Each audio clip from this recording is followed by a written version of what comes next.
In the open air of Delhi stands an iron pillar that is more than 600 years old. It has stood through monsoons, heat, and centuries of weather, and it has barely rusted. That should be impossible. Leave a modern iron bar outside, and in a few decades, it's a flaking pile of rust. Your car, a steel bridge, none of them would survive what this pillar has shrugged off. So how is a 600-year-old chunk of iron still standing, almost rust-free? This is the Iron Pillar of Delhi. It's about 7 meters tall and weighs around 6 tons. It was forged around the year 400, during India's Gupta Empire. An inscription on it credits a king named Chandra, most likely Chandragupta II.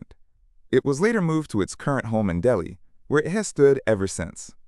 And for most of that time, no one could explain why it wouldn't rust. It draws scientists and tourists alike, all asking the same thing.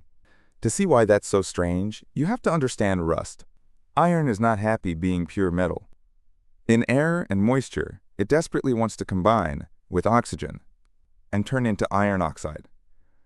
Rust. Rust flakes off, exposing fresh metal, which rusts in turn. Left alone, iron will happily eat itself back into the ground. That's the default. That's just what iron does, which is exactly why the pillar shouldn't be here. Iron simply isn't supposed to win against time. For a long time, people reached for dramatic explanations. Maybe it was Delhi's dry air, maybe some lost, magical metallurgy, maybe even something divine. The truth, it turns out, is chemistry, and it's even more impressive. In the early 2000s, an Indian metallurgist, R. Balasubramaniam, worked it out. He studied the pillar's iron and found something unusual. It was packed with phosphorus, far more than modern iron ever has. That wasn't on purpose. It came from how ancient Indian smiths made iron. They used charcoal and a method that left the phosphorus in the metal, where modern steel making deliberately strips it out, and that leftover phosphorus does something remarkable. Over the years, it helps a thin, protective layer form on the iron surface, a microscopically thin film of a phosphate compound. It seals the surface and slows rust to a crawl. Every time a little corrosion starts, this layer reforms and protects again. The iron basically grows its own armor, and the longer it sits, the better protected it gets. Phosphorus isn't the whole story, though. Delhi's relatively dry climate genuinely helps too, and the pillar's sheer mass means corrosion has a lot of metal to chew through. Look closely, and it isn't perfectly pristine. The buried base has corroded more, but the exposed iron, after 16 centuries, is astonishingly intact. And here's the part that should feel familiar by now. The thing that protects the pillar is an impurity. Phosphorus is something modern metal makers treat as a defect. Too much of it makes steel brittle, so we engineer it out.